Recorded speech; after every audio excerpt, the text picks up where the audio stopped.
आदि पुरुष फिल्म का टीजर जैसे ही लॉन्च हुआ वह सोशल मीडिया पर वायरल हो गया, क्योंकि लोगों का मानना है कि इसमें हिंदू धर्म की भावनाओं को आहत किया गया है।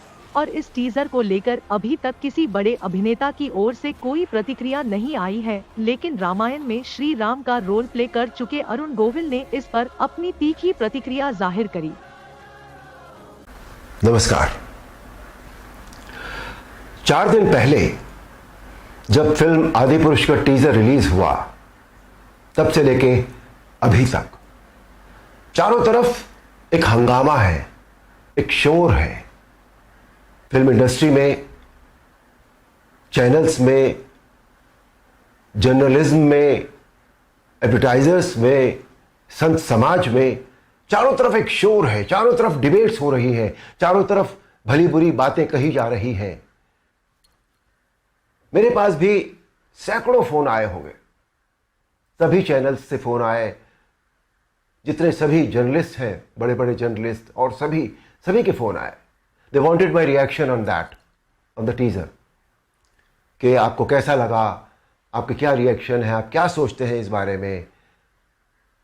मैं आपको सच बताऊं, मैंने एक भी शब्द किसी से नहीं कहा, मैंने बात ही नहीं की उस विषय में। मैंने कहा नहीं, मुझे कुछ नहीं कहना है। लेकिन मुझे लगा कि मुझे आपसे कुछ बात तो करनी चाहिए, आपसे करनी चाहिए। मेरे मन में बहुत सारी बातें बहुत सारे समय से आती रही हैं, और इस हंगामे को लेकर, इस इशू को लेकर मुझे लगा कि शायद यह सही समय है जब मैं अपनी बातें आपके साथ शेयर कर सकूं। दोस्तों, ध्यान से सुनिएगा। रामायण, महाभारत, श्रीमद् भागवत जैसे जितने भी ग्रंथ हैं, शास्त्र हैं, ये हमारी सांस्कृतिक और धार्मिक धरोहर है। ये हमारी संस्कृति है, ये हमारी जड़ है। सारी मानव सभ्यता के लिए ये नींव के समान है, और न तो नींव को हिलाया जा सकता है और न ही जड़ को बदला जा सकता है। नींव या जड़ से किसी भी तरह का खिलवाड़, किसी भी तरह की छेड़छाड़ बिल्कुल भी ठीक नहीं है। हमें इन शास्त्रों से संस्कार मिलते हैं, जीवन का आधार मिलता है। ये धरोहर ही हमें जीने की कला सिखाती है। हमारी संस्कृति विश्व की सबसे प्राचीन संस्कृति है। हमारी हर पीढ़ी इसे युगों युगों से आत्मसात करती आ रही है, जिसका सबसे बड़ा एग्जाम्पल है 2.5 साल पहले जब कोरोना आया था, तो कोरोना ने लोगों की धार्मिक भावनाओं को तब से लेकर आज तक और भी प्रबल कर दिया है। हमारी धार्मिक परंपराओं और मान्यताओं को और अधिक पुष्ट किया है इस महामारी ने। टीवी पर जब धारावाहिक रामायण प्रसारित हुई थी कोरोना के दौरान, तो रामायण ने एक विश्व रिकॉर्ड बनाया। आप सब जानते हैं, हम सब जानते हैं। ये एक बहुत बड़ा संकेत है हमारी मान्यताओं और परंपराओं की प्रामाणिकता का। इस बार यानी 2020 में रामायण आज की युवा पीढ़ी ने भी देखी, और 35 साल पहले बनी रामायण को पूरी श्रद्धा और आस्था से देखा, समझा और आत्मसात किया। आज जो बेहिसाब लोग मुझसे मिलते हैं, उनमें सबसे ज्यादा संख्या टीनेजर्स की होती है। दोस्तों, 500 साल के संघर्ष, अथक प्रयत्न और जद्दोजहद के बाद, न जाने कितना रक्त बहाने के बाद हमें राम मंदिर के पक्ष में निर्णय मिला, और वहां एक भव्य मंदिर का निर्माण हो रहा है, जो 2024 तक पूरा भी हो जाएगा।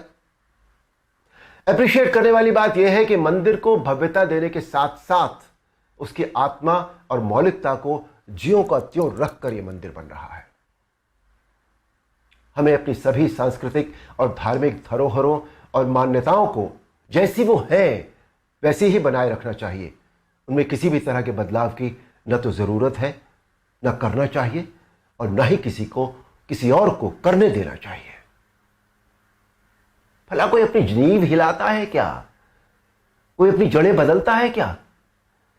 हमारी इन धार्मिक सांस्कृतिक मान्यताओं और परंपराओं को किसी भी तरह का कोई नयापन देने की आवश्यकता नहीं है। देखिए, मेरा प्रयास और कर्म तो यही है कि मैं इस जनरेशन को और अगली पीढ़ी को भी वही सिखाऊं, वही बताऊं, वही दिखाऊं जो वास्तव में सत्य है, शाश्वत है और सनातन है। एक बात और सोचने वाली है, किसी और धर्म की परंपरा या मान्यता में जब किसी भी प्रकार का बदलाव या नयापन नहीं किया जाता, तो हमारी सनातन धर्म की मान्यताओं परंपराओं के साथ छेड़छाड़ आखिर क्यों? आजकल ये चलन सा बनता जा रहा है कि सनातन धर्म का मजाक बनाओ, देवी देवताओं के ऑब्जेक्शनेबल पोस्टर बनाओ, अभद्र भाषा में बोलता हुआ दिखाओ।